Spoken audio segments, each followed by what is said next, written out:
అన్నంలోకి చపాతీలోకే కాకుండా మిల్లెట్స్తో తయారు చేసే అన్నంలోకి కూడా చాలా టేస్టీగా ఉండే కాంబినేషన్ కర్రీ రెసిపీని ఈరోజు మీతో షేర్ చేసుకుంటున్నానండి. దీనికోసం కోడిగుడ్లు, ఉల్లిపాయలు, టమాటా, పచ్చిమిర్చి, కరివేపాకు, బంగాళదుంప తీసుకున్నాను నేను. ముందుగా ప్యాన్లో ఆయిల్ వేడెక్కిన తర్వాత పచ్చిమిర్చి, కరివేపాకు వేయించేసుకోవాలి. ఇవి వేగిన తర్వాత సన్నగా తరిగిన ఉల్లిపాయ ముక్కలు కూడా వేసేసుకోవాలి. వేసేసి వీటిని బాగా ఫ్రై చేసేసుకోవాలి. ఇందులో ఎగ్ అయితే మాత్రం వేయించకుండానే వేస్తామండి, అప్పుడే కూరకి టేస్ట్ ఉంటుంది. ఓకే, ఇప్పుడు ఇందులో ఉప్పు, పసుపు కూడా వేసేసుకున్నాను నేను. వేసేసి వీటన్నిటిని బాగా కలిపేసి స్టవ్ని సిమ్లో పెట్టేసి మూత పెట్టి ఉల్లిపాయలు బాగా మగ్గించుకోవాలి. మూత తీసి చూద్దామండి. ఓకే, ఉల్లిపాయలు అయితే బాగానే మగ్గిపోయినాయి. ఇప్పుడు ఇందులో కూరకి సరిపడా కారం కూడా వేసేసుకోవాలి. ఈ కారం కూడా పచ్చివాసన పోయే వరకు వేయించుకోవాలి. ఇప్పుడు ఇందులో బంగాళదుంపలు ముందుగానే వేసేసుకుంటున్నాను నేను.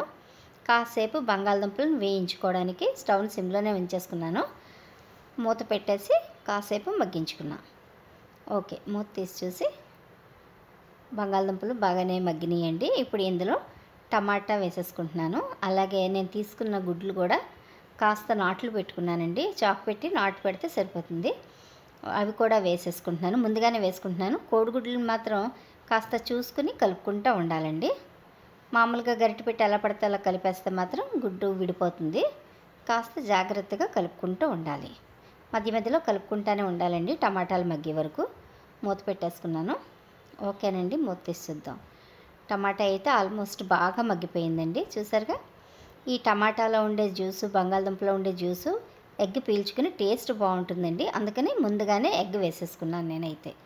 అదే వేయించిన ఎగ్ అయితే అంత బాగోదు, పచ్చి ఎగ్ అయితేనే బాగుంటుంది. ఓకే, ఇందులో ఒక అర గ్లాస్ వరకు వాటర్ వేసుకోవాలండి, అంటే ఎక్కువ వాటర్ అయితే పడుతుంది.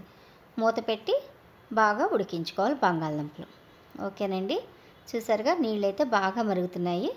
ఇంకాసేపు మరిగించుకుంటే సరిపోతుంది. ఇప్పుడు ఇందులో కొత్తిమీర కూడా వేసేసుకుంటున్నానండి. ఈ స్టేజ్లో ఉండగానే కొత్తిమీరను కూడా వేసేసి బాగా కలిపేసుకోవాలి. మళ్ళీ మూత పెట్టేసి మరి కాసేపు ఉడికించుకుంటే సరిపోతుంది. ఓకేనండి, ఈ స్టేజ్లో ఉండగా బంగాళదుంపలని గరిటె పెట్టి బాగా స్మాష్ చేసేసుకుంటున్నాను నేనైతే.